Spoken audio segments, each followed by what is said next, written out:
Good night to everyone except Jim Carrey Edition. If you make it through this video, you get a good night tonight. Starting off ultra specific. Anyone whose favorite movie is The Truman Show, you do not get a good night tonight.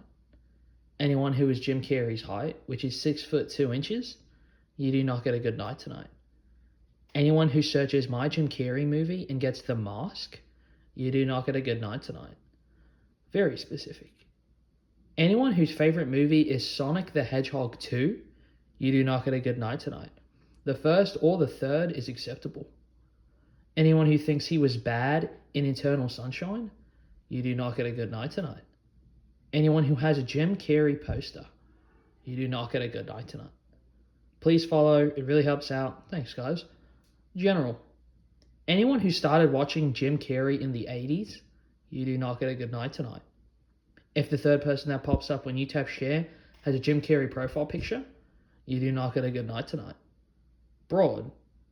Anyone who thinks this is Jim Carrey, you do not get a good night tonight. Comment down below if you got a good night and comment any suggestions on what I should do next. Thanks for watching, guys. Good night.